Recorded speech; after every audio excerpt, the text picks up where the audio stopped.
بسم الله الرحمن الرحيم. الحمد لله الواحد في ملكوته القاهر فوق عباده، الذي نزل الفرقان على عبده ليكون للعالمين نذيرا. وأصلي وأسلم على إمام المرسلين وقائد الغر المحجلين، من بعثه ربه بالهدى ودين الحق ليظهره على الدين كله، فشرح الله به الصدور ونار به العقول. وما مات صلى الله عليه وآله وسلم إلا وقد تركنا على البيضاء ليلها كنهارها لا يزيغ عنها إلا هالك. أما بعد، فأسأل من بيده مقاليد الأمور وتصرف الدهور أن يجعلني وإياكم من الصادقين، وأن يعيذني وإياكم من شرور أنفسنا ومن شر الشيطان وشركه، وأن نقترف على أنفسنا سوءا أو أن نجره إلى مسلم. أيها الكرام، تحدثنا في الليلة الماضية عن نوازل الصيام، وتكلمنا وقلنا أن نوازل الصيام تنقسم إلى قسمين: نوازل خاصة بالمفطرات، ونوازل خاصة بالرؤية والحساب. وتكلمنا عن النوازل الخاصة بالمفطرات، وبينا أنها أنواع كثيرة، وهذه الأنواع فيها ما فيه الخلاف قائم والخلاف قوي، ومنها الخلاف فيه يسير.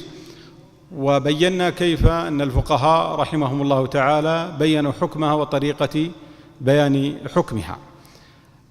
هذه الليلة إن شاء الله تعالى سنتحدث عن بعض المسائل في هذا الباب، ومن هذه المسائل نوازل الرؤية واختلافها. الرؤية بالمعنى الاصطلاحي ليست من النوازل، فالرؤية معروفة عند السلف، بل إنها في عهد النبي صلى الله عليه وسلم، وقد بين صلى الله عليه وسلم باللفظ الشرعي مسألة الرؤية. لكننا نريد أن نتحدث عن مستجدات الرؤية في العصر الحاضر.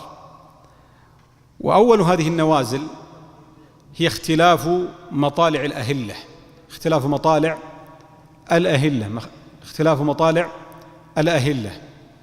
ومعنى اختلاف مطالع الأهلة المقصود بها أي طلوع الهلال في بلد ويختفي في بلد آخر. وهذه المسألة مسألة مشهورة ومعروفة، فبعض أهل العلم يرى في حكم اختلاف الأهلة أن الهلال إذا رؤي في بلد فإنه يجب الصوم على كل المسلمين في كل مكان، إذا رؤي في الشرق أو في الغرب أو في الشمال أو في الجنوب فيجب الصوم. قالوا لأن النبي صلى الله عليه وسلم قال: صوموا لرؤيته وأفطروا لرؤيته. فدل هذا الحديث على أنه عام، في قوله صوموا الخطاب عام. فإذا رأى أحد من المسلمين الهلال في أي مكان فإن الجميع يصوم، ولا يعتبر باختلاف الأهلة، ولا عبرة باختلاف الأهلة. وبعض أهل العلم قال: لا، إذا كان الهلال في بلد ورؤي فيصوم المجاور له ومن يوافقه في مطلع الهلال، يصوم من يوافقه في مطلع الهلال. لماذا؟ قال: لأنهم على خط واحد وباستواء واحد. ولعل هذا القول هو الأقرب، بأنها إذا اختلفت المطالع في بلد إلى بلد آخر فإنه يصوم كل بلد حسب رؤيته، لكن البلد الذي رأى يصوم من بجواره ومن على خطه. لماذا؟ لأن الرؤية واحدة، تصبح الرؤية واحدة. مثال: إذا رؤي مثلا في المملكة فدول الخليج تبع للمملكة، والسبب لأنها على خط واحد وقريبة من بعض، ولا يمكن أن يرى في هذا البلد ولا يرى في ذلك البلد لمن تحراه. فالأصل أن يصام.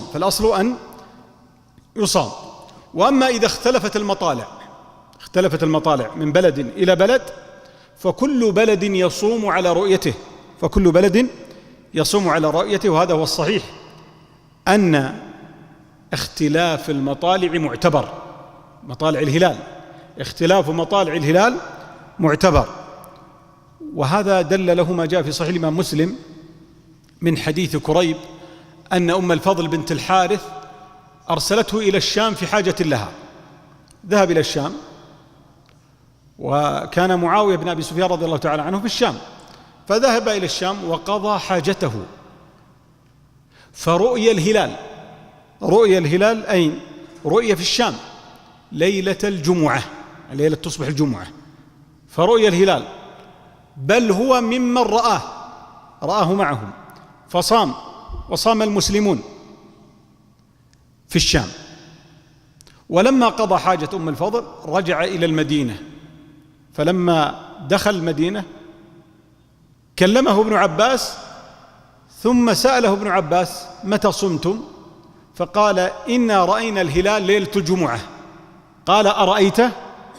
قال: نعم رأيته ورآه الناس وصمت وصام معاوية. فقال ابن عباس: نحن لم نره إلا ليلة السبت. ابن عباس فين؟ في المدينة، والرؤية الأولى رؤية كريب في الشام. عليكم السلام. فهنا سأل كريب بن عباس وقال: ألا نصوم مع معاوية؟ قال: لا. قال: ولما؟ قال: كذا أمرنا رسول الله صلى الله عليه وسلم. فبين أن النبي صلى الله عليه وسلم قد أمر، وهذا يدل على أن هذا الفعل من ابن عباس ليس اجتهادا شخصيا، إنما هو بفتوى من فعل النبي صلى الله عليه وآله وسلم.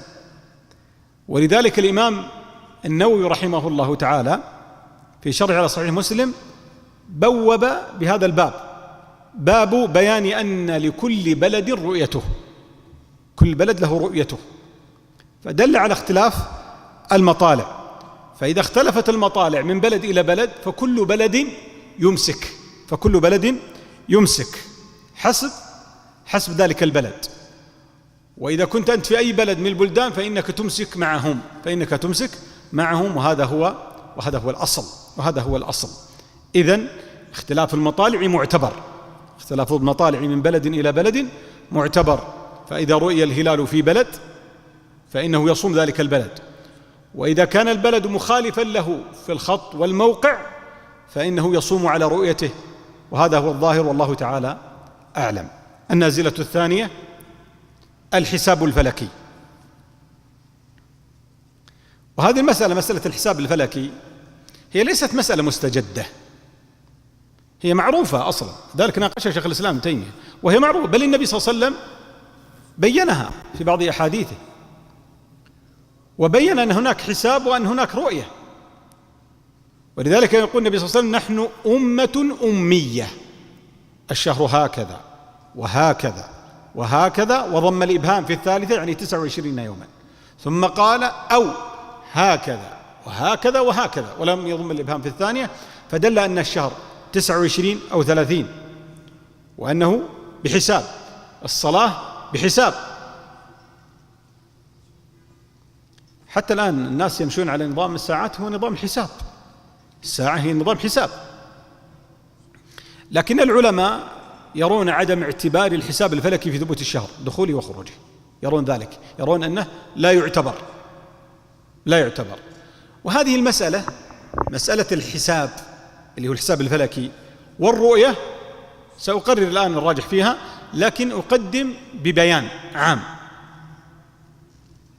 المقصود بالحساب الفلكي هم يحسبون، عندهم نظر لقضية الهلال والشمس، ومتى يولد الهلال ومتى يغيب الهلال ومتى تغيب الشمس وحول ذلك، فهم يحسبونه بهذه الطريقة.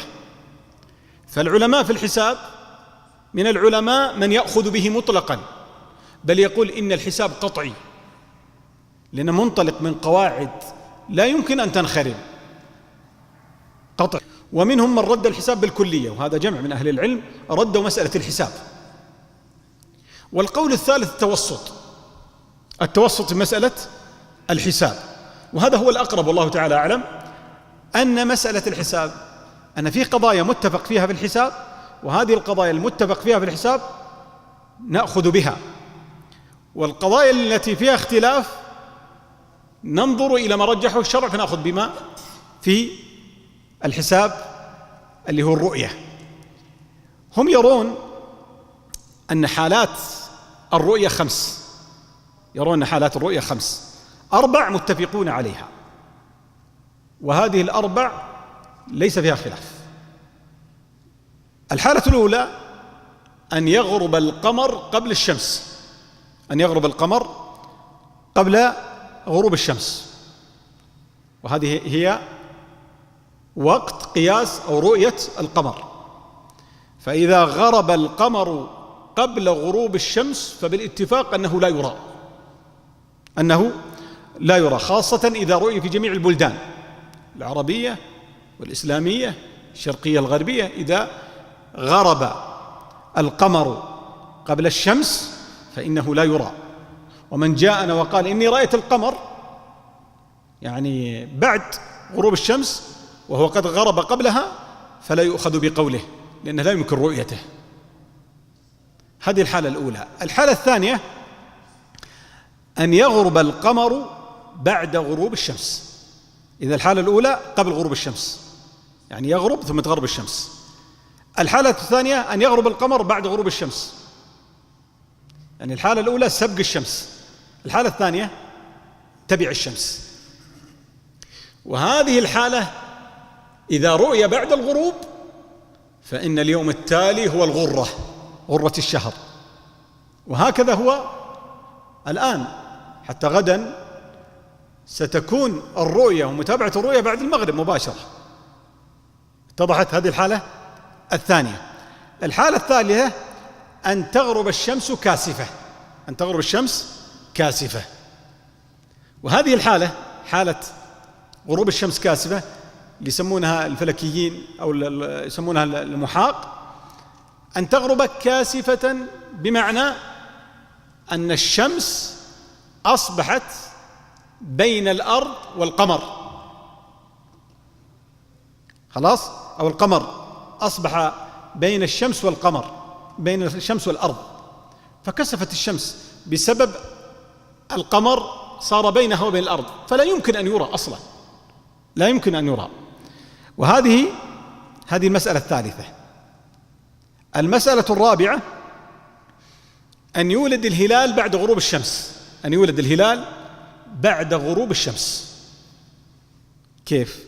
عندنا مركز الشمس ومركز القمر، لما نحط خط من مركز الشمس إلى مركز القمر، الأرض، عندنا الشمس والأرض، نضع خط من مركز الأرض إلى الشمس.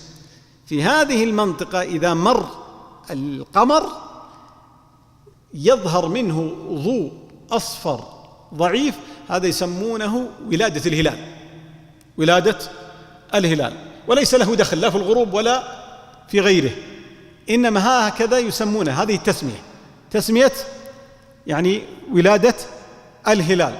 ولا يمكن أن يرى إلا بعد 8 درجات، ولا يمكن أن يرى إلا بعد 8 درجات. وهنا تستحيل الرؤية، تستحيل الرؤية، يعني إذا أرادوا أن يرونه لا يمكن أن يمر بعد 8 درجات حتى يرونه. وهذه هي الحالة الرابعة. وهذه ال4 حالات متفقون فيها، وهذه 4 حالات متفقون فيها. بقي معنا الحالة الخامسة التي فيها الإشكال. إذن قلنا الحالة الأولى أن يغرب القمر قبل الشمس في كل البلدان، في كل البلدان. الحالة الثانية أن يغرب بعد في كل البلدان.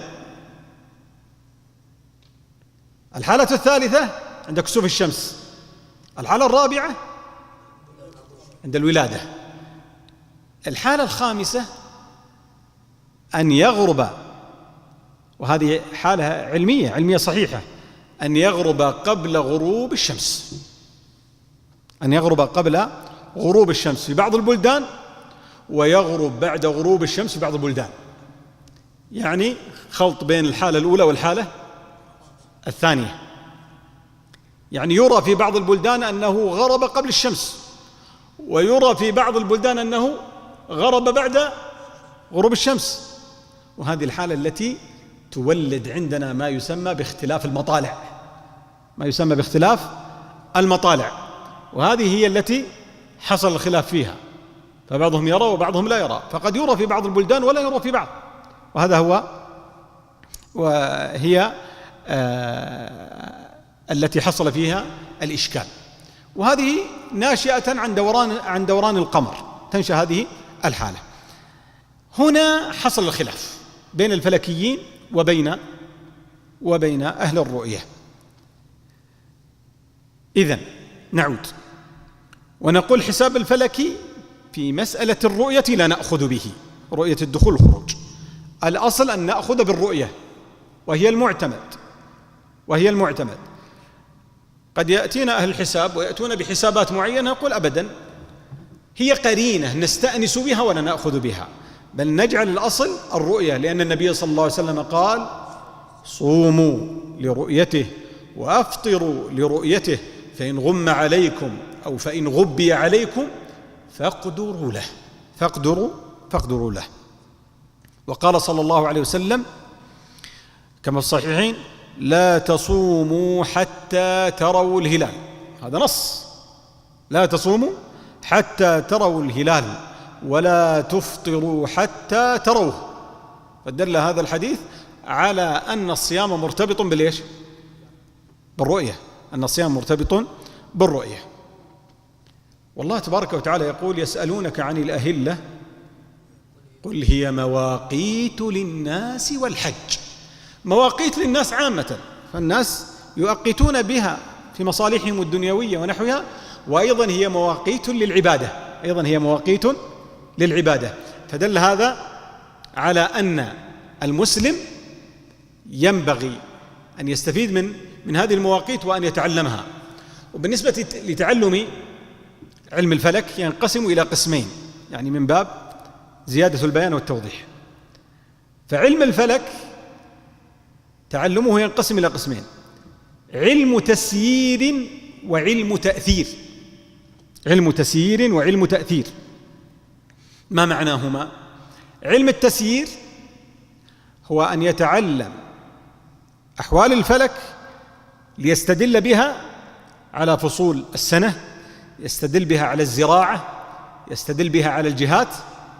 فلما ينظر مثلا للنجوم ويحدد مثلا النجم القطبي، ثم يجعل درجة معينة له حتى يحدد أن الشمال، ثم ينتقل حتى يحدد القبلة. لذلك قال تبارك وتعالى: وبالنجم وعلامات وبالنجم هم يهتدون. فهذا ما يسمى بعلم التسيير. ولذلك يعرف كبار السن كانوا يستدلون بالنجوم على الزراعة، إذا يتكلمون عن قضية الثريا، ثم بعد ذلك إذا كانت الثريا في السابع، إذا كانت في 11 يسمونها بلحدة مثلا، وهكذا. هذا ينطلقون من هذا المنطلق، هذا اسمه علم التسيير، علم التسيير. فهذا جائز تعلمه لما فيه من مصالح العباد. العلم الثاني وهو علم التأثير، وهو ربط حوادث النجوم أو مسير النجوم بالحوادث الأرضية، ربط مسير النجوم بالحوادث الأرضية. وهذا يدخل في باب تعلم الأبراج. ولدت في أي برج؟ قال: في برج السرطان، في برج العقرب، في الجوزاء. من ولد في الجوزاء وصفه هكذا وطبيعته هكذا وحظه هكذا. من ولد في برج السرطان كذا، من ولد في برج كذا. ما هو برجك؟ إذا تعامد برج السرطان مع برج العقرب سيحصل كذا، سيموت كذا.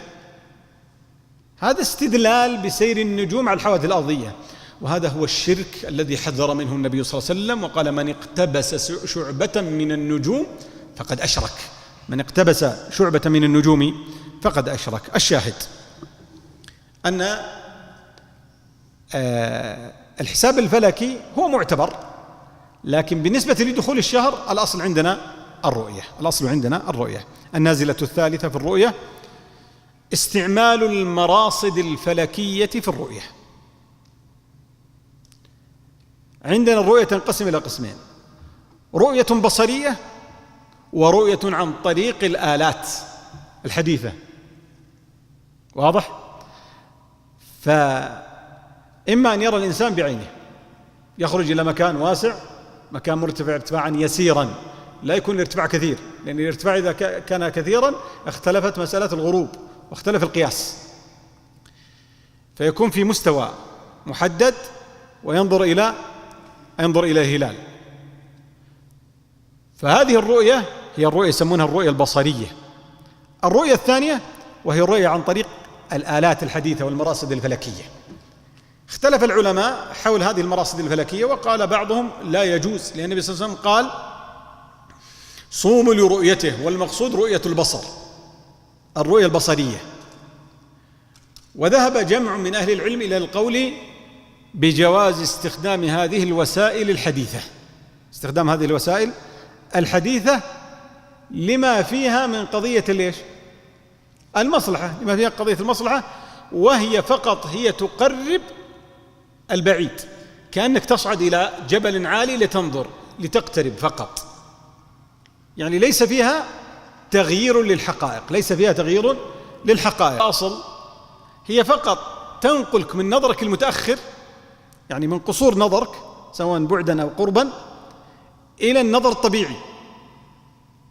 فكما أن تستخدم هذه الآلات للتقريب فلا شيء بها. ولهذا أفتت اللجنة الدائمة للبحوث العلمية وأيضا المجامع الفقهية في كل بلدان العالم. إذن هذه هي قضية الرؤية، يسمونها بالأرصاد.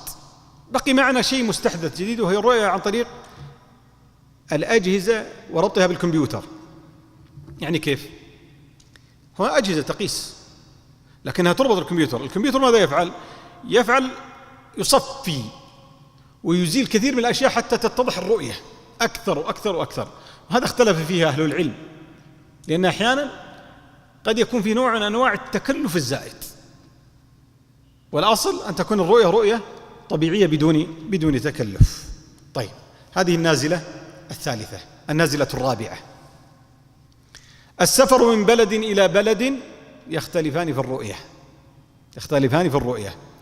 ينتقل الإنسان من بلد إلى بلد، يسافر إنسان من بلد إلى بلد، وقد اختلفت رؤية البلد الأول، وهذه تنشأ عنها أمور. الأمر الأول أو أحوال: قد ينتقل لبلد، فإما أن يكون البلد الذي انتقل إليه تختلف الرؤية عن البلد الذي صام فيه ابتداءً، وقد تتفق في آخره، تختلف في أول الشهر وتتفق في آخره. والله صمنا حنا يوم السبت وذهبت إلى البلد فإذا هم صاموا يوم الأحد، لكن الجميع أفطر يوم الاثنين. هذه الحالة الأولى. الحالة الثانية: تتفق الرؤية في أول الشهر، صاموا الجميع يوم السبت، الجميع صاموا يوم السبت، ولكنها اختلفت في آخره. ناس ما رأوا الهلال فأتموا 30، وناس رأوا الهلال فصاموا 29 يوم. هذه حالة. الحالة الثالثة: تختلف في أول الشهر وآخره، تختلف في أول الشهر وآخره.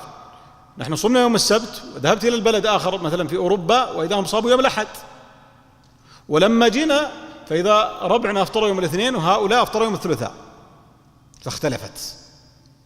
هنا أنا بين أحد حالتين: إما أن أصوم 28 يوم أو 31 يوم. هذه عند الاختلاف. أما إذا توافقت خلاص، إذا اتفقت خلاص. طيب، ما الحكم؟ ايش رأيكم؟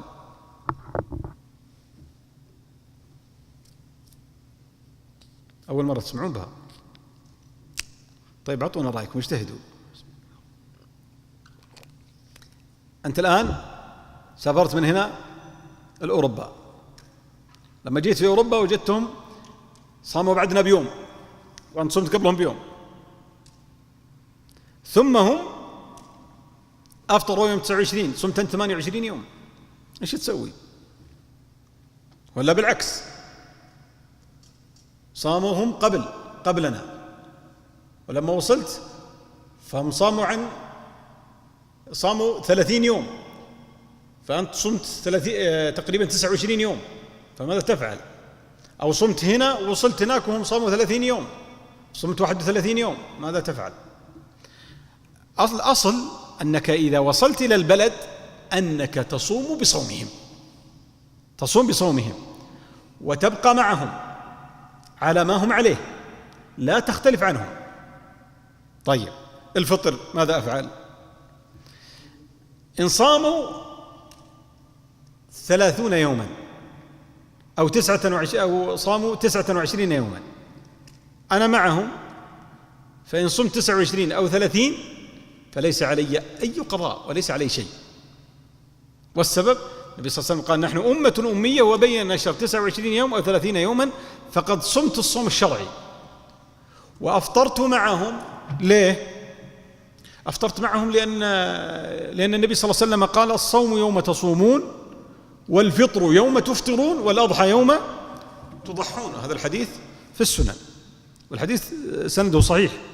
وقال صلى الله عليه وسلم صوموا لرؤيته وأفطروا لرؤيته.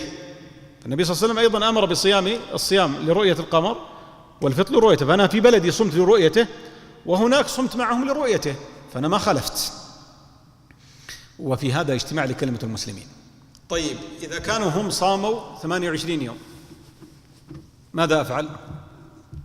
معذرة، إذا أنا صمت 28 يوم، صمت 28 يوم، صمنا بعدهم بيوم في بلدنا، صمنا بعدهم بيوم، فلما وصلنا في بلدنا وذهبت إلى بلدهم فهم صاموا 29 يوم ونحن صمنا بعدهم، فصار صيامي أنا 28 يوم. هنا أفطر معهم إذا أفطروا ويبقى علي قضاء يوم. طيب بالعكس، صمت 30 يوم، صاموا هم، صمنا قبلهم بيوم، فلما وصلت لهم صاموا هم 30 يوما، صمت أنا 31، أصوم معهم؟ نعم أصوم معهم. هذا الراجح، ما بدخل في التفصيل لأن المسألة فيها خلاف، الخلاف قد لا ينفعنا يعني في هذا الدرس المختصر. فإني أصوم معهم يوم 30 لأن النبي صلى الله عليه وسلم قال الصوم يوم تصومون، الصوم يوم تصومون، الفطر يوم تفطرون، والأضحى يوم تضحون. والنبي صلى الله عليه وسلم قال صوموا لرؤيتي وافطروا لرؤيتي، في الخطاب عام، فأنا أصوم معهم لأجل اجتماع كلمة المسلمين ولا أخالف في ذلك. اتضحت الصورة؟ طيب النازلة الخامسة الارتفاع بالطائرة ونحوها بعد مغيب الشمس أو قبله. وهذه المسألة لها صورتان. أنا في المطار، غربت الشمس، أذن المغرب، أفطرت، ركبنا الطائرة، طارت الطائرة متجهة إلى الغرب، طلعت الشمس، باقي ما قد غربت، لأن المنطقة الغرب بعدنا بساعة وساعتين وثلاث، كلما اتجهت غرب كلما إيش؟ طال اليوم، كلما اتجهت إلى الشرق كلما نقص الإيش؟ اليوم. الشاهد فلما ظهرت رأيت الشمس، الله عز وجل أمرنا أن نصوم من طلوع الفجر إلى غروب الشمس. وأيضا النبي صلى الله عليه وسلم قال إذا شرقت الشمس من ها هنا وغربت من ها هنا فقد أفطر الصائم. فما الحكم في هذه الحالة؟ فما الحكم في هذه الحالة؟ واضحة الصورة؟ يعني أفطرت في المطار، لما طلعت الطائرة وذهبت إلى الغرب شفت الشمس، يعني مباشرة، وأنا طالع مع سلم الطائرة وهو يأذن أكلت تمر، أو ساعات جلسنا على كرسي الطائرة أكلنا تمر لأنه أذن، فلما أقلعت الطائرة واتجهت إلى الغرب بدأت الشمس تظهر، فماذا أفعل؟ هل أمسك أم قد أفطرت؟ طيب والشمس الآن طلع نهار، ها؟ طيب ها؟ صيامه صحيح ولا صيامه باطل؟ ها؟ تفطر مع من؟ لا بس انك ما قد وصلتم، انت في السماء الآن. لما طارت الطائرة أفطرت في مطار أبها، وهذه الطائرة ذاهبة المغرب، أفطرنا لما صعدت وتوجه إلى الغرب ظهرت الشمس، باقي الشمس حية ما أقدر، باقي أيوه. هذا السؤال لكم أنتم، أفتوني. ها؟ طيب العبرة بالأرض. طيب الصورة الثانية، عندما تقول العبرة بالأرض خليك عليها. الصورة الثانية لا، ظهرنا الطائرة ما قد غربت الشمس، لكن رحنا الغرب وعيت الشمس ما غربت. يعني الغروب عندنا 6:30، وأنا رايح المغرب 7، 7:30، 8 ما قد غربت الشمس. إيش أسوي؟ العبرة بالأرض؟ يعني خلاص أنت مصمم على العبرة بالأرض خلاص. طيب إذن هذه الصورة الأولى. الصورة الأولى أن أفطر في المطار ثم أصعد الطائرة، فلما طارت الطائرة فإذا الشمس حية. الصورة الثانية لا، صعدت الطائرة قبل غروب الشمس لكن توجهت إلى الغرب والشمس لا زالت حية ما غربت، فماذا أفعل؟ بالنسبة للصورة الأولى إذا أفطرت فإنني يعتبر صومي صوما صحيحا. لماذا؟ لأنني أفطرت إفطارا شرعيا وما خالفت. وأما ما حصل بعد ذلك من قضية طلوع الشمس هذا أمر ليس بيدي، إنما أنا أفطرت فطور شرعي، وهذا الأمر طلوع الشمس الأمر خارج عن يدي، وهذا أمر لا أملكه، لكن أما يومي فقد أتيت به. هذه الصورة الأولى. الصورة الثانية عكسها، لأن في الصورة الأولى أتم إلى الليل، وقال كما قال الله سبحانه وتعالى ثم أتم الصيام إلى الليل. الصورة الثانية والله قبل أذان عندنا ب10 دقائق أقلعت الطائرة وتوجهت إلى جهة الغرب والشمس لا زالت حية، فهنا ما دام أن الشمس حية لم تغرب فإني أمسك حتى تغرب، لأنها ستغرب، يعني ممكن تجلس ساعة ساعتين حسب الرحلة وحسب التوجه. فإذا غربت الشمس فأفطر، فإذا غربت الشمس فأفطر، لأن الحكم متعلق بالإيش؟ بالنهار. ولذلك النبي صلى الله عليه وسلم قال إذا أقبل الليل منها هنا، إذا أقبل الليل منها هنا وأدبر النهار منها هنا فقد وغربت الشمس فقد أفطر الصائم. هذا حديث الصحيحين. واضح الفكرة؟ إذا العبرة بالشمس. إذن هذه هي النازلة الخامسة. النازلة السادسة، وهذه تعتبر من آخر النوازل. البلاد التي يختلف نهارها وليلها، فتارة يطول الليل جدا وتارة يقصر. بمعنى بعض البلدان يصومون 22 ساعة، وبعض البلدان يصومون 3 ساعات. نأكل ما نستطيع أن نأكل ونصلي العشاء، وبعد العشاء بحوالي نص ساعة شرقت الشمس، يعني ممكن ساعتين يقول لي إلا 3 ساعات. بل في بعض بلاد أوروبا يصومون 21 ساعة. نحن هنا كم بنصوم ونص، يعني عن نهاية رمضان 15 ونص، 15 ساعة ونصف. اليوم عندنا 15 ساعة ونصف الصيام، نسأل الله يقبل من عباده. لذلك تسحروا واهتموا بالسحور. يعني اليوم طويل لأنه جاء في الصيف. جاء فين؟ جاء في الصيف، فاليوم طويل والليل قصير، والليل قصير، بعكس الشتاء. عكس الشتاء يكون الليل قصير والليل طويل. لكن هذا ماذا نفعل في البلد الذي يصومون 22 ساعة؟ إيش يسوون؟ يصومون بس طويل يا أخي عليهم. ها؟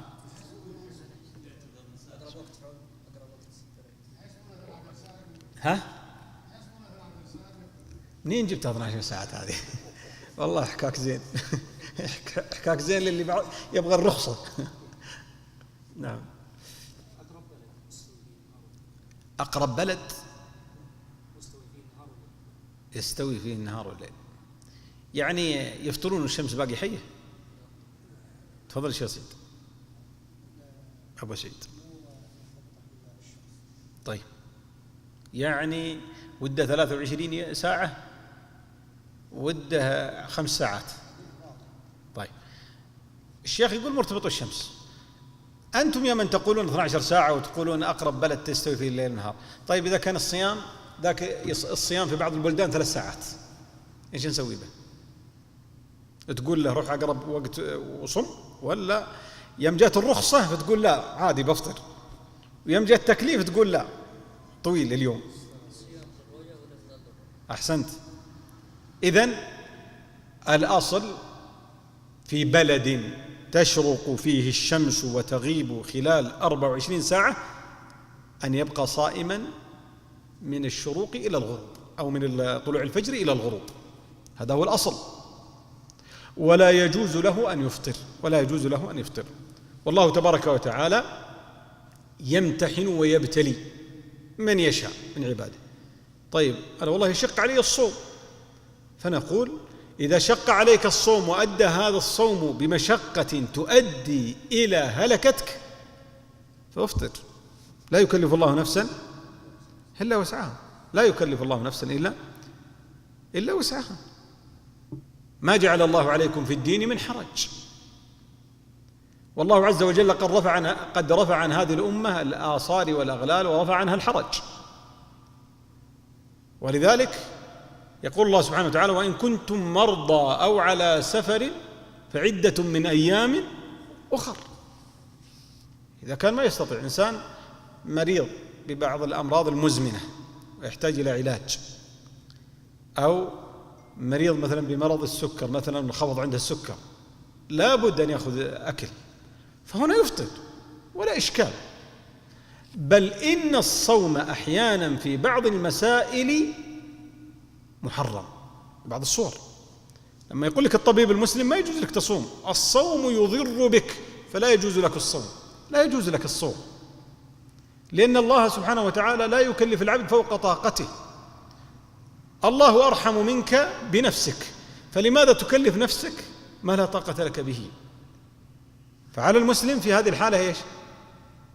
على المسلم في هذه الحالة أن يصبر وأن يتقي الله سبحانه وتعالى. طيب، في البلدان التي يطول فيها الليل ليس هناك غروب، أو بالعكس يطول النهار، فالنهار عندهم 6 أشهر والليل 6 أشهر مثال، فكيف يصوم أهل ذلك البلد؟ أقرب بلد يعني كيف يحسبونها؟ يعني أقرب بلد لهم فيه غروب وشروق. طيب غيره نسمع رأي آخر. بالتقدير. كيف بالتقدير؟ حساب الفلكي. احنا قلنا ما يصلح حساب الفلكي مرة في هذه المسألة، لأن النبي صلى الله عليه وسلم والله عز وجل قال: وأتموا الصيام إلى الليل، وأمر سبحانه وتعالى ورسوله صلى الله عليه وسلم أن الإنسان يصوم من الفجر إلى الغروب. هنا ما في غروب أو ما في شروق، فكيف أفعل؟ يقدر. على أي أساس قلت يقدر؟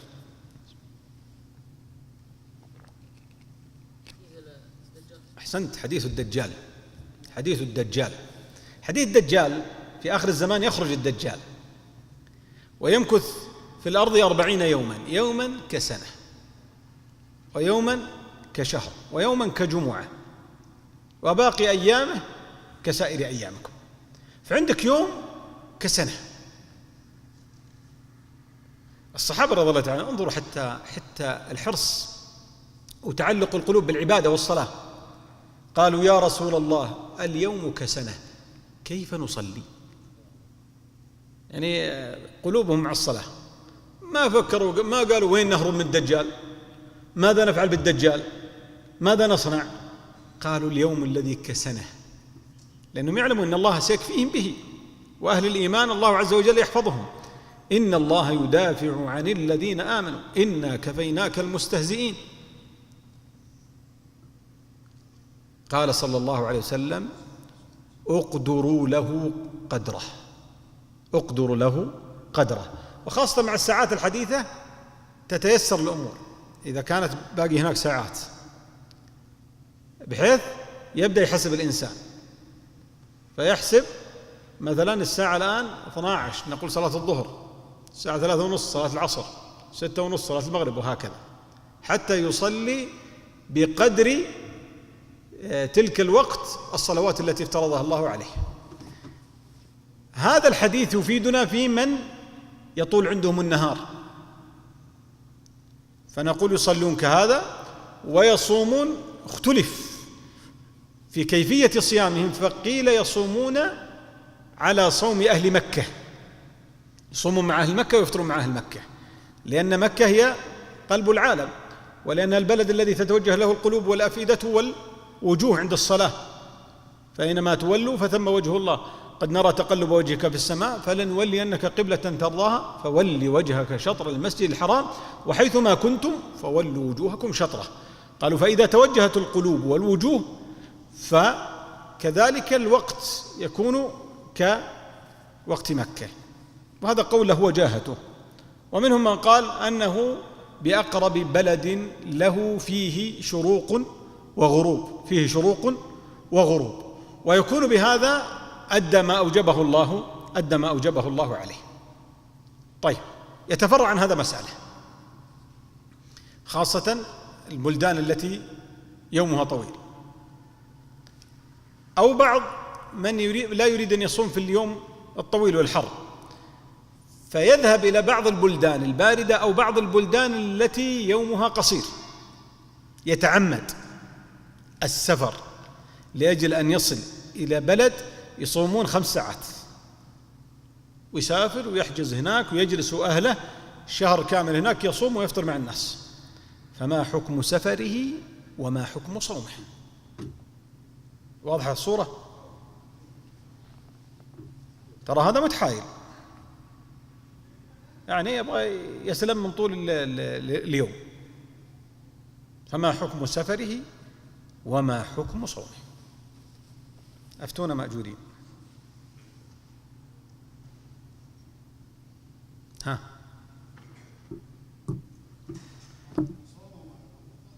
لا، ما حكم سفره؟ أنه يسافر أصلا إلى مثل هذا البلد. يعني مثال، اليوم عندنا في الشمال تقريبا 16 ساعة إلى 16 ونص في تبوك. قال والله أنا ما 16 ساعة، يعني كم باقي من اليوم؟ إذا كانت 16 ساعة ما باقي إلا 8 ساعات. فيسافر إلى بعض البلدان يعني التي يكون فيها النهار قصير، راح أخذ له شهر هو أولاده وصام في هذا البلد. الصوم عندهم كله 6 ساعات اليوم، والليل 16 ساعة ولا 18 ساعة. فما حكم سفره أصلا؟ يأثم بسفره؟ ليه يأثم؟ ليه؟ ها؟ طيب، على العموم الذي يظهر والله تعالى أعلم أنه لا يأثم، لكنه فوت على نفسه الأجر. وليس صوم من يصوم 16 ساعة كمن يصوم 5 ساعات، خاصة أن هذا قد احتال وقد ذهب من هذا البلد، من بلده الذي فيه 16 ساعة إلى بلد أقل مثلا، فنقول هو سيؤجر على قدر عمله. طيب، صاحب 5 ساعات ونحن أصحاب 16 ساعة مثلا ولا الأكثر، هل نحن وإياهم في الأجر سواء؟ نعم، لأن هذا كله تكليف، وهم لو كانوا مكاننا لفعلوا مثلنا وصاموا 16 ساعة.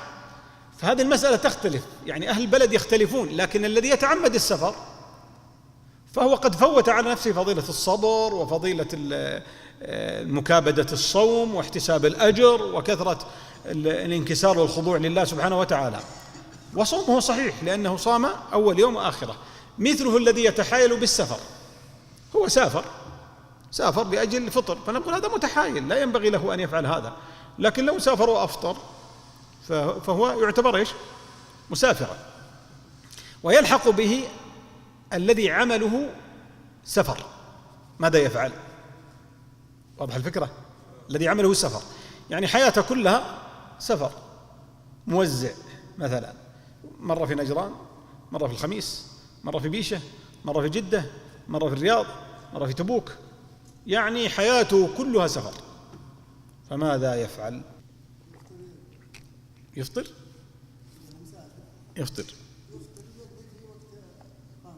جميل. على العموم ما دام يطلق عليه اسم السفر فإنه يجوز له أن يأخذ برخص السفر. والصوم في السفر هذه مسألة، هذه ليست من مسائل النوازل لكن أتت سنبينها. الصوم في السفر الأصل فيه أن الإنسان على حاله، إن أراد أن يصوم فيصوم، وإن أراد أن يفطر فليفطر، إلا أن يشق عليه الصوم فالمستحب له أن يفطر، تقول أمنا عائشة رضي الله تعالى عنها: سافرنا مع النبي صلى الله عليه وسلم فكان منا الصائم ومنا المفطر، وما عاب الصائمون على المفطرين وما عاب المفطرون على الصائمين، ما أحد عاب على أحد. لكن إذا وصلت الإنسان به مشقة فنقول الأولى والأفضل في حقه الفطر. فهذا حاله كحال هؤلاء، وهو مسافر، إن شاء يفطر أفطر، وإن شاء أن يصوم صام. لكن إذا أفطر فإن هذا الفطر وهذا اليوم دين في ذمته يجب عليه أن يقضيه. فإذا أقام، لأن من شروط الصوم الإقامة، من شروط الصوم الإقامة، وبهذا يكون قد أبرأ ذمته. طيب، بهذا نكون انتهينا من النوازل.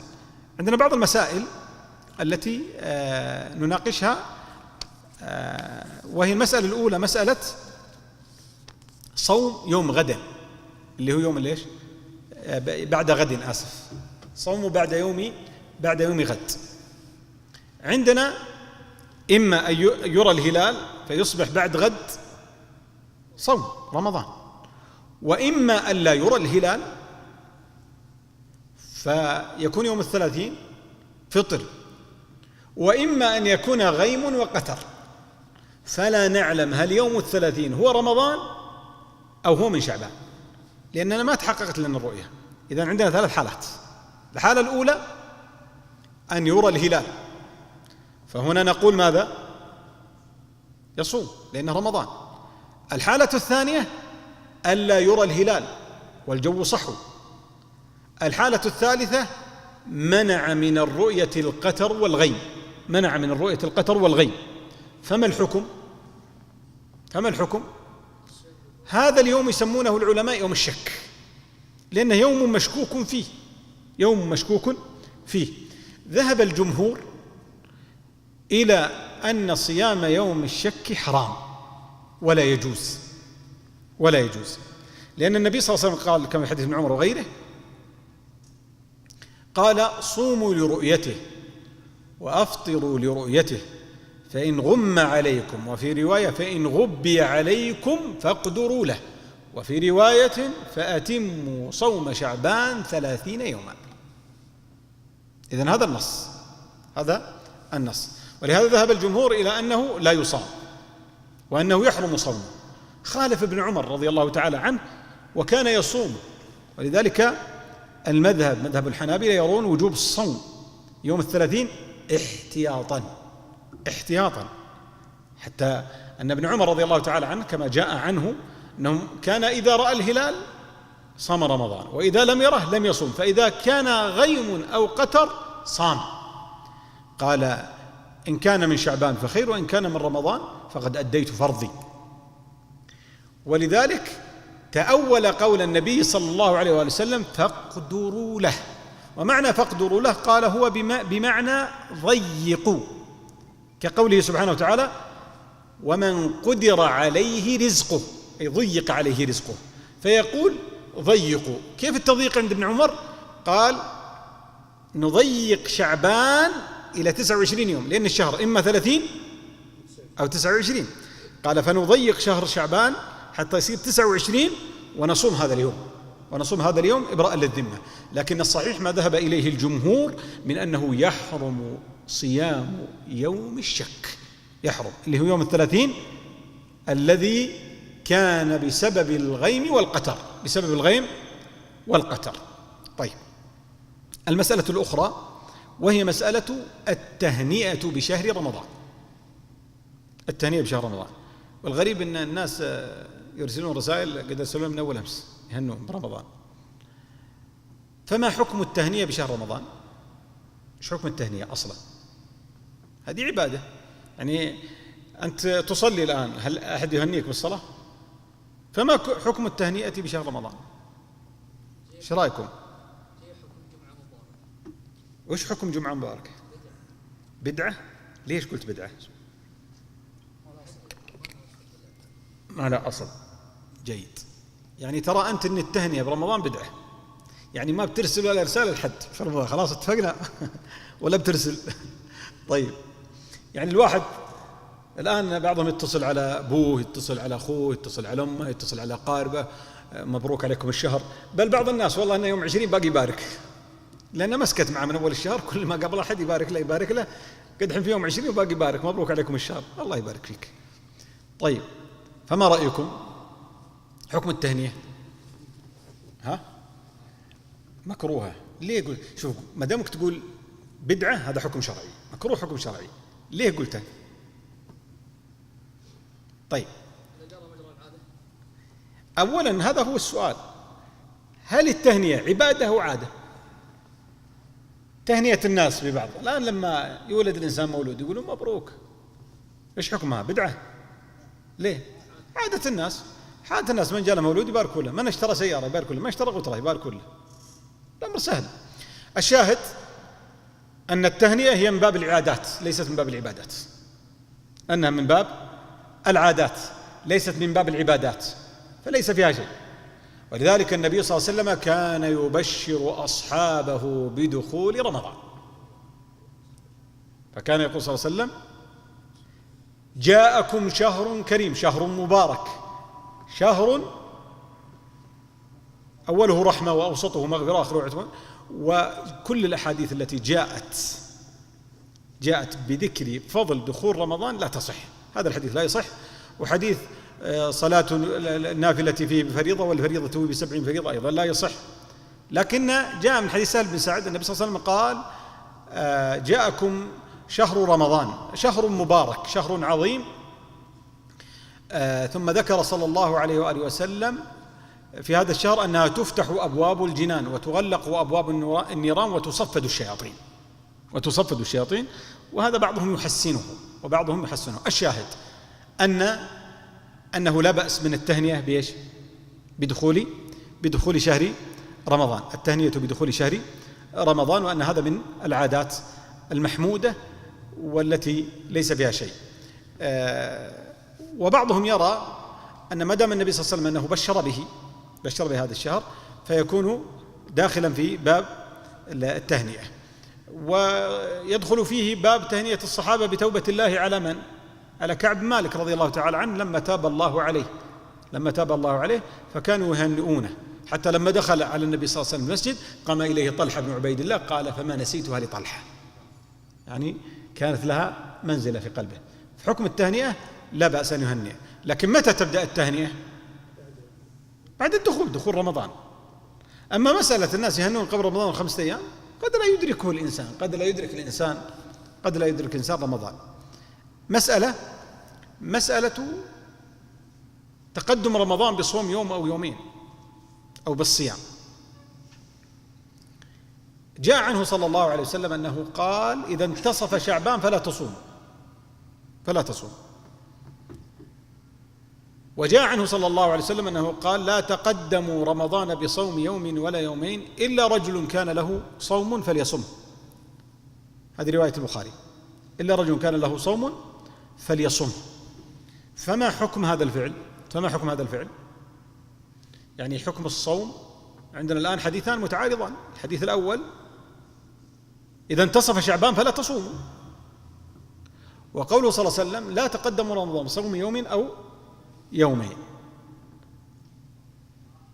باختصار الحديث الأول إذا انتصف شعبان اختلف في تصحيحه وتضعيفه، والأقرب أن الحديث معلول وفيه انقطاع، واختلف في رفعه واختلف في وقفه واختلف في روايته، والصحيح أن هذا الحديث لا يصح. فيبقى معنا حديث لا تقدم رمضان بصوم يوم أو يومين. وهنا جاء النهي عن تقدم رمضان بصوم يوم أو يومين، لأن بعض الناس يصوم قبل رمضان احتياطا فلا يحتاط. والسبب أنه لا يجمع بين النافلة والفريضة، فينبغي أن يكون بين النافلة والفريضة إيش؟ فراغ، ويكون هناك شيء يميز النافلة عن الفريضة، يميز النافلة عن الفريضة. ولذلك جاء النهي في الصلاة عن وصل الصلاة بالنافلة. كيف وصل الصلاة بالنافلة؟ يعني يصلي الظهر لما يسلم يقوم يتسنن على طول، فهنا نهي، لأن هذه نافلة وإيش؟ وفرض، بعكس من أراد أن يجمع بين الصلاتين في سفر أو مطر أو خوف أو نحوه فلا يفصل بينهما بشيء. قال في الفرض والنفل يفصل بينهما لو بالكلام، لو بالاستغفار، لو بشيء. أما مسألة أنه يسلم ويقوم يصلي فقد نهي عن وصل الصلاة بالصلاة، وهذا هو المقصود هنا، واضح؟ فهنا الأصل أن يفرق بين النافلة وبين الفريضة، أن يفرق بين النافلة وبين الفريضة، فهنا يحتاط. نعم شيخ. ايوه ايش فيه؟ اللي ايش افطر؟ اي بناتنا، خلينا نكمل المسائل هذه ثم نترك المجال للأسئلة ونسمع منكم ان شاء الله. اذن فالاصل ان الانسان يحتاط للعبادة، لكن الاحتياط ينبغي ان يكون موزونا بميزان الشرع، ولذلك لم يترك الله عز وجل للناس التحكم في العبادات في قضية أوقاتها. لو ترك لهم مثل هذا المجال لزادوا بعض الناس ولا ضيع بعض الناس، ولذلك قال الله عز وجل في الصلاة: إن الصلاة كانت على المؤمنين كتابا موقوتا، فحدد وقتها، فما تجتهد، ما يجوز للإنسان أن يجتهد في العبادات، فالعبادات توقيفية، ولذلك لو تركها الله للناس لأفسدوا فيها إما بالزيادة أو بالنقصان، كما قال الله عز وجل عن أتباع عيسى في آخر سورة الحديد: ورهبانية ابتدعوها ما كتبناها عليهم. ورهبانية ابتدعوها ما كتبناها عليهم، ما كتب الله عليهم الرهبنة هذه، إنما هم افترضوها واكتتبوها على أنفسهم. ولذلك عندنا باب ما يسمى باب البدعة، جاءت الشريعة بإغلاقه، ولذلك حديث أمنا عائشة رضي الله تعالى عنها: من عمل عملا ليس عليه أمرنا فهو رد، حديث مسلم، رواية مسلم، ومن أحدث في أمرنا هذا ما ليس منه فهو رد، رواية الصحيحين. هذا أصل في رد البدعة، أصل في رد البدعة. ولذلك ينبغي للمسلم أن يتقرب إلى الله عز وجل بالعبادة كما شرعها الله، لا كما تهوى نفسه، لا كما تهوى نفسه. ولذلك بعض الناس قد يأتي بعبادات من عند نفسه لم يشرعها الله. لما تتأمل في قول النبي صلى الله عليه وسلم: صلاة الليل مثنى مثنى، صلاة الليل مثنى مثنى، أي أن الإنسان يصلي ركعتين ركعتين، هذا هو الأصل، ما يخترع صلاة جديدة. فضبط لك حتى صلاة الليل كيف أن تصلي إيش؟ كيف تصلي صلاة الليل. الشاهد أن الإنسان ينبغي عليه أن يتبع ولا يبتدع. يتبع هذه المسألة، مسألة لا تقدم رمضان بصوم يوم ويومين، خاصة هذه مسألة لمن يحتاط. أما من كان له صوم يصومه، كيف؟ والله أنا عادت أصوم الاثنين والخميس، ووافق يوم 30 أو يوم الشك، وافق إيش؟ صومي الذي يعتاده، أصوم يوم أفطر يوم، أنا اليوم أفطر لك بكرة بصوم، أو أفطر غدا بصوم بعده، فهو وافق صومي. فهنا استثناه النص: إلا رجل كان له صوم فليصمه.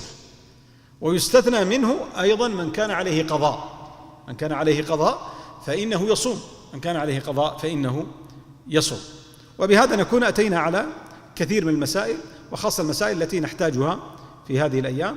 تكلمنا عن النوازل، وتكلمنا أيضا عن بالنسبة لسؤالك، وهو أن الإنسان عليه أيام من رمضان السابق ولم يستطيع أن يصومها. هذه لها صور. الصورة الأولى أن يفطر الإنسان في رمضان الفائت ولم يتهيأ له القضاء لعذر شرعي من دون تفريط، ما استطاع أن يصوم لأي عذر حتى دخل عليه رمضان الآخر، يعني دخل عليه رمضان الثاني.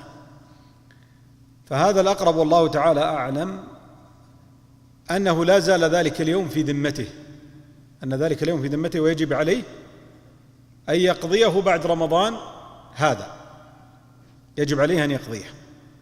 كم كان من الأيام يجب عليه أن يقضيها، وليس عليه إلا القضاء.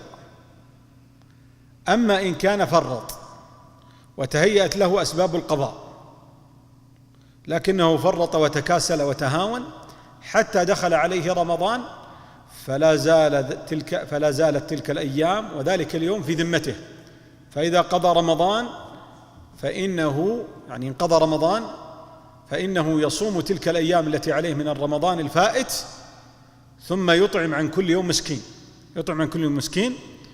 وهذه فتوى ابن عباس رضي الله تعالى عنه وأرضاه، وقال بها جمع من أهل العلم وتبعه علم. فهذا حاله. إذن عندنا حالان: الحال الأول أن لا يفرط، يأتيه مرض، يأتيه ما يمنعه من الصوم حتى دخل عليه رمضان فلا زال في ذمته، فإذا فرغ من صوم رمضان الذي حال عليه يأتي بعد رمضان ويقضي. الحالة الثانية أن يفرط ويتكاسل ويتهاون في الصوم، فهنا إيش؟ فهنا عليه القضاء مع الإطعام، والله أعلم. نعم. الأصل أن الإنسان يحتاط لدينه، فإذا أفطر يوما من أيام رمضان أو أكثر فإنه ينبغي عليه أن يحرص على معرفة هذه الأيام، لأن هذا دين، وليت الإنسان يهتم بدينه كما يهتم بدنياه، فيجب عليه أن يحتاط في حفظ ما أوجب الله عليه وأنقصه وفرط في تركه، أو أذن له في تركه فيجب عليه أن ينتبه. إذا كان الإنسان لا يعلم عدد الأيام، والله ما أدري هي 5 ولا 4 نسيت، فنقول له يحتاط، يعمل بالاحتياط. بعض العلماء يقول يبني على اليقين أنها 4 أيام فيصوم 4 أيام، وبعضهم يقول لا، يحتاط، يقول 5 أيام إبراء لذمته، ولعل هذا هو الأقرب لأجل أن يبرئ ذمته بين يدي الله سبحانه وتعالى. تفضل شيخ.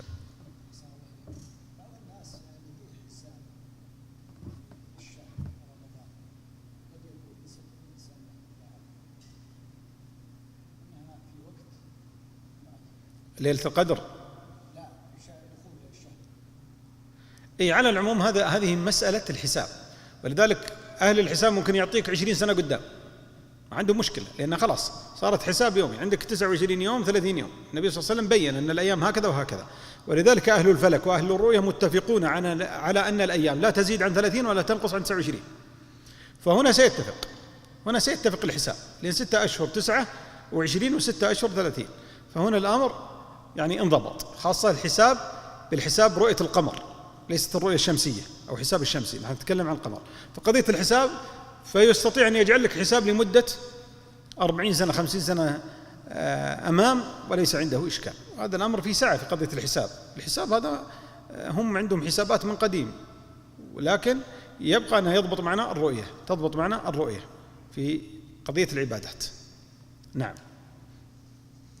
بقي معنا مسألة، وهي مسألة تهيئة النفس للعبادة، وهذه مسألة قليل من يتحدث عنها وقليل من يهتم بها. الناس يتهيئون للمناسبات الدنيوية، فتجد أنه إذا أراد أن يحضر مناسبة يتهيأ باللباس ويتهيأ بالمركب ويتهيأ بالتهيئة النفسية، وتجد أنه قد يتهيأ قبلها بزمن. الناس للعيد يتهيئون للعيد، وهذا لا بأس، مشروع أن يتزين الإنسان، لكنهم يهتمون بقضية التزين لأمر الدنيا والتهيؤ لأجل الدنيا، لكن الناس لا يهيئون أنفسهم للعبادة. يعني من الناس قد هيأ مصحفه ومكانه الذي يجلس فيه، ومن هيأ أهله في البيت، فمثلا قال لأولاده نريد أن يكون لنا ختمة في رمضان جميعا، يجتمعون بعد الظهر مباشرة ويقرؤون جزء، كل البيت يجتمعون، هذا يقرأ 10 وهذا 20 آية وهذا 30، يقرؤون حتى يختمون جزء كل يوم أو جزء ونصف. ما الذي هيأ نفسه وأهله على هذه العبادة من الآن في قضية الاستعداد بما يحتاجونه من المطاعم والملابس حتى يدخل رمضان فلا ينشغلون؟ هذا هو الأصل في التهيئة، تهيئة النفس العبادة. ولذلك النبي صلى الله عليه وسلم كان إذا أراد أن يقوم الليل صلى ركعتين خفيفتين، تهيئة للعبادة. من الذي هيأ نفسه للعبادة؟ نحن بحاجة أيها الإخوة إلى أن الإنسان يهيئ نفسه للعبادة. يعني المفروض من حوالي 10 أيام 15 يوم قد هيأ الإنسان كل ما يحتاجه أهله، أيضا هيأ مكانه الذي سيجلس فيه في بيته، أيضا تهيأ في نفسيا المكان الذي سيصلي فيه. ولذلك تجد أن الإنسان يأخذ على نفسه، حافظ على صلاة مثلا التراويح، حافظ على صلاة التراويح في المسجد الفلاني أنا وأولادي أو أنا وأهلي، سأحافظ على كذا، سأحافظ على كذا، يجعل له أشياء ينطلق منها. لأن الإنسان إذا جعل المجال لنفسه فالنفس هذه لا تنضبط، ينبغي للإنسان أن يجعل لنفسه ضابط ويربط هذه النفس بهذا الرابط وهذا الضابط حتى بعد ذلك تنتبع هذه النفس. ولذلك إن لم يأخذ الإنسان على نفسه بالعزيمة تفلتت عليه هذه النفس. فينبغي للإنسان أن يأخذ على نفسه بالعزيمة، أن يأخذ على نفسه بالعزيمة. وما أخذ أحد نفسه بالعزيمة إلا هدي وأصاب الرشاد، وما أخذ أحد نفسه بالرخصة إلا ما زالت به الرخص حتى والعياذ بالله ترك حتى الفرائض. ولذلك تجد أن الإنسان الذي يقول على نفسه أني لن أترك الصلاة مع الجماعة حتى لو تخلفت سأصلي في المسجد، لن أترك الصلاة في المسجد، هذا أخذ نفسه بالعزيمة، فلا يمكن أن يتساهل بالصلاة مستقبل. من أخذ على نفسه بالعزيمة بأنه لا يترك النوافل، سواء نوافل الصلاة أو نوافل الصيام أو نحوها، فتجد أنه سيهدى. الذي يأخذ على نفسه بالعزيمة في قضية قراءة القرآن كل يوم، في حفظ القرآن، هذا الذي يأخذ على نفسه بالعزيمة سيهدى. ولذلك الله عز وجل يقول في آخر العنكبوت: والذين جاهدوا فينا لنهدينهم سبلنا وإن الله لمع المحسنين. فبين سبحانه وتعالى في آخر الآية أنه مع المحسنين. والإحسان هي أعلى مرتبة من مراتب الدين، لأن مراتب الدين 3: الإسلام والإيمان والإحسان، والإحسان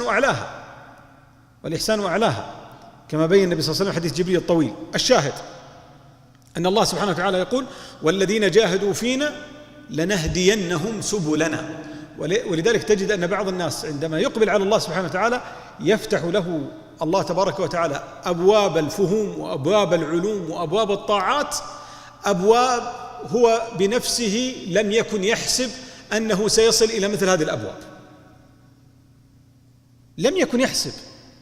ولذلك تجد الذي يأخذ على نفسه بالعزيمة ويجاهد نفسه، تجد ما يمر به زمن يسير إلا ويجد من نفسه إقبالا على الله والدار الآخرة، وشوقا إلى لقاء الله، ومحبة لرسول الله، ورغبة في رؤية رسول الله صلى الله عليه وسلم، ونحوه مما يوفق له العبد إذا أقبل على الله تبارك وتعالى.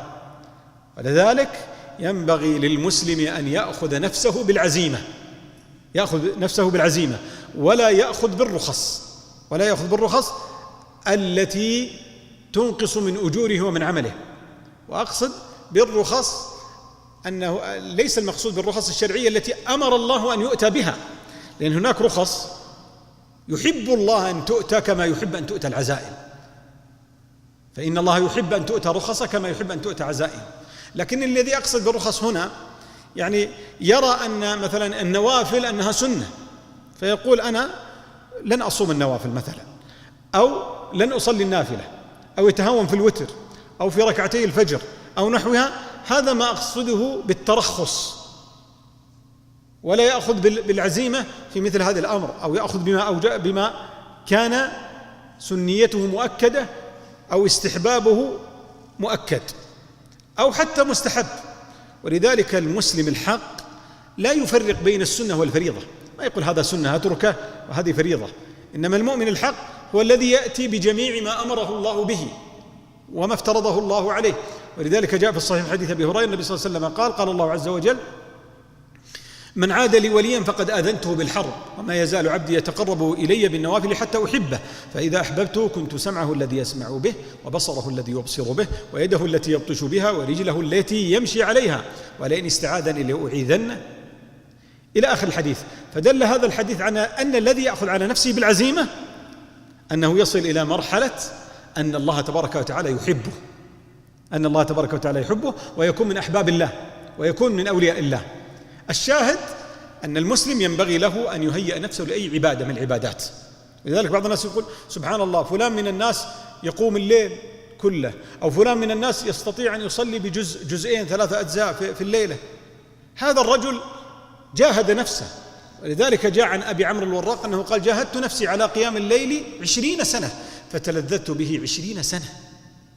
يعني قضية مجاهدة، قضية هذه النفس تحتاج إلى دربة ورياضة، كما أن البدن يحتاج إلى رياضة حتى يتقوى وحتى يؤدي مشاق أعماله، فكذلك هذه الروح والنفس تحتاج إلى رياضة. والروح والنفس هي شيء واحد، لكن البدن والروح شيء واحد.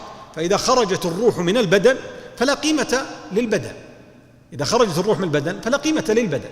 ولذلك أول ما تخرج الروح من البدن يسلب عن الإنسان اسمه، فيقول احملوا الجنازة، ضعوا الجنازة، وقد سلب منه اسمه.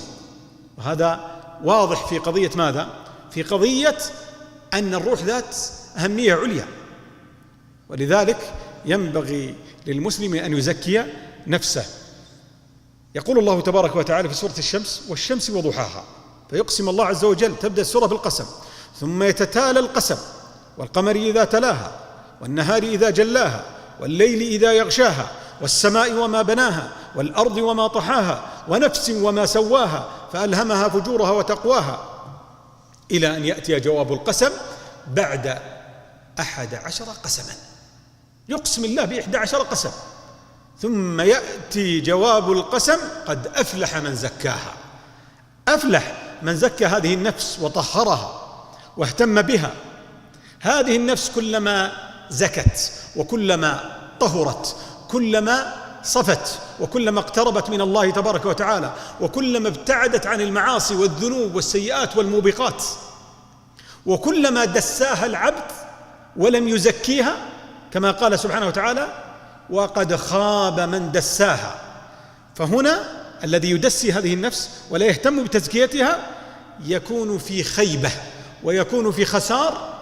ولذلك الله تبارك وتعالى يقول والعصر إن الإنسان لفي خسر إلا الذين آمنوا وعملوا الصالحات وتواصوا بالحق وتواصوا بالصبر.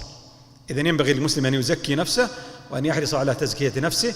أسأل الله العظيم بأسمائه الحسنى وصفاته العلى أن يجعلني وإياكم من الصادقين، وأن يرزقني وإياكم تزكية أنفسنا، وأن يجعلني وإياكم ممن يدرك رمضان ويؤدي حق الله فيه من العبادات، قراءة القرآن والذكر وصلة الأرحام والإحسان إلى الفقراء والمساكين والأيتام، إنه على كل شيء قدير. والله أعلم، وصلى الله وسلم على نبينا محمد، وجزاكم الله كل خير.